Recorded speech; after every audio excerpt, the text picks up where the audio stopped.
First Take is presented by Chase, so you can easily master the way you bank. And in part by State Farm. Find your agent at statefarm.com.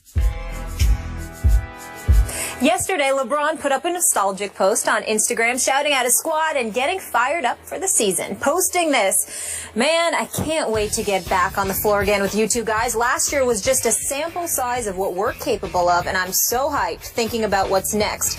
At Kevin Love, at Kyrie Irving, hashtag the King, Uncle Drew, Menace, the land. What is he saying here, Stephen A? Well, what he's saying here is that he's trying to win a championship. And in his heart of hearts, he believes that had it not been for Kyrie Irving and Kevin Love going down, the Cleveland Cavaliers would be NBA world champions. And I believe him. I can't say this enough. I really feel sorry for LeBron last year from the finals. I know that it was the fourth finals loss of his career. It's one of those things where I don't give any accountability to him whatsoever with that NBA finals loss. I know that he was horrific from three-point range, which you repeatedly bring up, Skip, and that's legitimate. I get that. But that's about the only thing that you can say. When you talk about a Herculean effort that was put on display, there is no question that that's what LeBron James did in the NBA Finals. He seemed to have virtually no help whatsoever on the offensive end of the floor. Matthew Dellavedova and Iman Shumpert are defensive players. J.R. Smith was a complete no-show, and as much as I like J.R. Smith, I made my feelings very, very clear about him. He has been in the league too long. He is too gifted to be the one-dimensional shooter that he is. He should have a better handle. He should know that he could get to the free throw line and get shots that way. He should go to the rack more. He should be like Vinny the Microwave Johnson was in his heyday with the bad boy Detroit Pistons. It ain't about shooting a jump shot. It's about scoring any way you know how to. That's what JR needs to be. When you look at LeBron, what help did he have? Tristan Thompson was a rebounding demon, was there for defense, gave you a little something offensively, no doubt, but that's not his MO. Okay, wherever you turned, nobody was there to step up offensively because Kevin Love and Kyrie Irving was gone. LeBron had absolutely no help whatsoever, and I don't hold him accountable for that finals loss. It was too much for him to overcome. So when he makes the statement that he makes, it's because this entire offseason, I have absolutely positively no doubt that what has been tugging away at him is the fact that guys got hurt. Kevin Love, first round against Boston, with Kelly Olynyk, and that MMA move as far as I'm concerned, separating his shoulder, and Kyrie Irving, even with questionable knees, goes down in game one, had 23 points and 7 assists, despite his knees. I mean, if they were healthy, I think it's a different NBA Finals. Not to knock the Golden State Warriors in any way. Steve Kerr did a hell of a job. Steph Curry is the man. But I would have loved to see those guys healthy. And I think LeBron James is exactly what he's saying, because he firmly believes if that were the case, they would be standing here as NBA world champions right now. So they got some business to go in hand. Okay, before I deal with your larger point, are you suggesting now that Olynyk cheap-shotted Kevin Love, that was a dirty play? Skip, I said that today. I don't remember you saying it was dirty. I thought we both agreed they just got tangled up a little bit. No, I said, listen, that looked like an MMA move to me. I didn't like the move at all. I'm not going to call him dirty or whatever, but I think that particular play, he did not have to do what he did, which led to the separation of Kevin Love's shoulder. You're going for the ball. He didn't have to grab his arm that way. Now, I'm sure he did not intend to separate his shoulder. I don't think so. It was a suspect move on his part. I'm not saying he intentionally hurt the shoulder, but it was a suspect move. Okay, back to the larger issue. Are you sure that LeBron wasn't sending a between-the-lines Instagram message to make excuses for what happened in the finals? Because that's the way it struck me. He was making excuses as we approach this next basketball season. I don't look at it that way, Skip. I look at it as fact. You can call it an excuse all you want to, but to me, excuses are things that you look for to rationalize your deficiencies. There is no question you don't have to look for that when it comes to LeBron James. Kevin Love and Kyrie Irving, two of the big three, the new version of the big three, were gone in the NBA Finals. And against Steph Curry, Klay Thompson, the Splash Brothers, with Draymond Green, with an Andre Iguodala, with all of the things that they've done all this year, he had to go out there as a one-man wrecking crew with people like you convincing him that he had help because of Matthew Dellavedova. I mean, give me a break. I like Dellavedova as a person, and I like him as a role player, but to be the guy that you had to lean on in the NBA Finals as your point guard, just stop it. LeBron James virtually had no help. Now, it was supposed to be JR who showed up and offset the loss of Kevin Love and Kyrie Irving to some degree. And J.R. Smith was a no-show because his jump shot wasn't falling,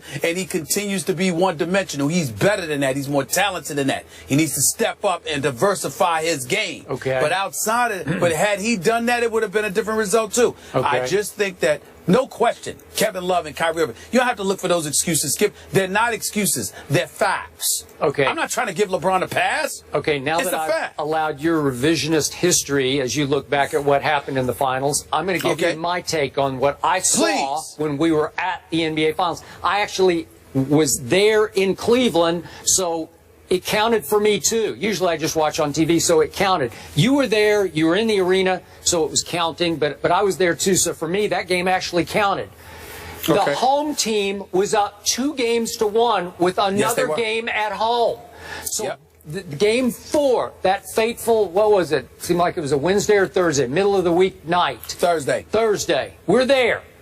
And it's LeBron's house. He should have owned this game. And you conceded or agreed the next morning that LeBron just either ran out of gas or just had a bad night because he just came out flat from the start. I was shocked by it. And by the way, Matthew Dellavedova had contributed mightily to getting them to 2-1 up. And that night, he ran out of gas for sure. And wound up, remember, he had to go to the hospital for IVs or something after the game, and then he was never the same after that. But listen, Tristan Thompson had been showing up. Mozgov had been showing up. I thought Shumpert, to a degree, had been showing up. Obviously, JR had not been showing up. LeBron James had been showing up for the most part and should have showed up that night, because I think you would agree with me. If LeBron gutsed it up in Game 4 and they win and go up 3-1, don't they hang on to that? I think they could figure out a way to get that one home. Literally, come back home and clinch.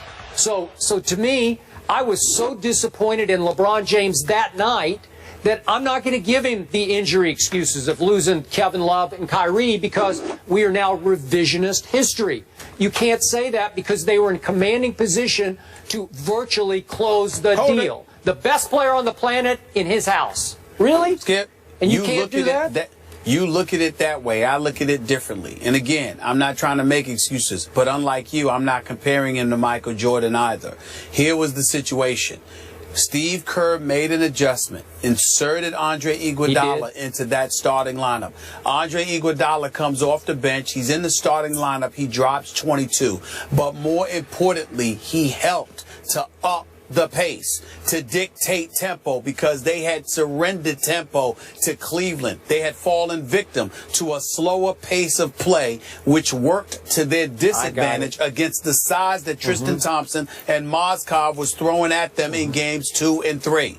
Game 4 comes around. LeBron James is completely and utterly exhausted. More importantly than that, somebody by the name of Skip Bayless had been absolutely positively raving about Matthew Dellavedova and Delly. That's all you kept saying in front of folks in Cleveland. Well, they got caught up. Let me finish. They got caught up in the sauce, getting caught up in Matthew Dellavedova. What happens that game? He shoots 3 of 14. He finishes with 10 points. Can't buy a basket. Don't even get me started with how he shot in games 5 and 6. How about JR? But in game 4. In game 4, he shot 3 of 14. So LeBron's looking for him. JR shoots 2 of 12 in that game. He gives you absolutely positively nothing. So LeBron, who's averaging more than 40 minutes, okay, who's got to carry the load both offensively and defensively, was spent. It's that simple.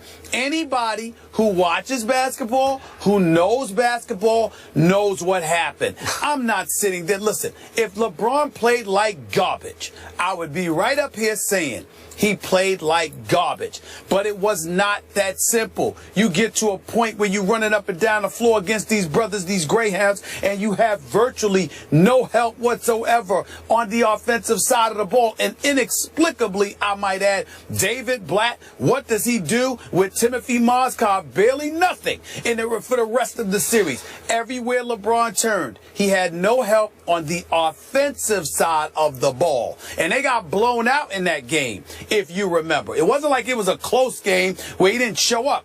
They got ran out of the gym in Cleveland for that game 4 because he had nothing due to fatigue and the rest of them had nothing due to lack of skill. I thought he was the fittest player on the planet as well as being the greatest player on the planet. Is anybody in better shape than LeBron James and you run out of gas in the fourth game of the NBA Finals? Well, he didn't run out of gas for the series. He ran out of the gas for that particular game. You have to remember, Skip. Hold it, Skip. We all lamented everything that was going on. You got the 2-2-1-1-1 format. You got the travel. Hell, we were tired. And let me tell you something right now. Talk about him quitting. Speak for yourself. I was ready to quit with those afternoon shows. With those afternoon shows that we were doing. It almost killed me. You understand? I was tired. So I know he was tired. All I'm saying to you is I'm looking at what it was. I would love to sit here and eradicate those excuses. Trust me, I don't give him that excuse. I didn't give him that excuse when they lost to Dallas. I didn't give him that excuse when they lost to San Antonio and they got obliterated and ran out of the gym in 5 games. I didn't do that. But this particular series, well, wait a minute. So if you want to make an argument and look for excuses, you can find anything. I don't roll like that. Here's the reality. The brother was tired. He was vastly outnumbered. Kyrie Irving and Kevin Love being gone and J.R. Smith not showing up to do what he was supposed to do were death knells. There's no way around that. There's no way around that. I don't even count these finals losses against LeBron. I really don't. I really don't. He had no shot. Okay, maybe he's not the greatest player on the planet. Maybe we're setting his bar too high. If that's the point, then I'm good with it. All right, if that's the point you want to, I'm not going to go that far. I don't see a player in basketball better than him. I know Kevin Durant thinks he is. I think Kevin Durant is number 2, could easily be number 1, but he's got to win a chip before he's ready to claim number 1. And I love me some Kevin Durant. The brother's big time. But at the same time, I'm not going to give him the edge over LeBron, not just yet. But at the same time, look at the mileage. See, you want to ignore all of these things. I'm sitting there saying to you, Skip, I get it. When you were talking about him being scared to go to the free throw line years ago, when you talk about him in pressure and clutch situations, I get all of that. But this is one of those situations, man. Look at the mileage on the body, the games that he's played, all of these years, and do you show up in the finals and Kyrie and Kevin Love go down? Come on, Skip. That's just not fair. It's not fair to ignore that. It really is. Okay. I give up. You're right. He ran out of gas. You should. Poor LeBron. He deserves excuses. Skip concedes. On this one. Okay. On this one, he does. I can't wait to see a healthy. I know, of course, a healthy Cleveland squad here. They're still the clear-cut favorites to win it all, according to Westgate Las Vegas Superbook. The Cavs. I don't agree with that. But guess who's number 2, Even with Skip? them, I don't think they're the favorites to win it all. Guess who's number 2? Your Spurs. Well, as my man just said here, seriously? I mean, the Spurs should be the favorite. I don't think they should be favored ahead of the Spurs. No. Guys, no, I don't believe that. Thank you. No debate. Now we're That's talking. no debate. Just agree. wrapping things up here. See, they're on the same page now. See what I do? All right.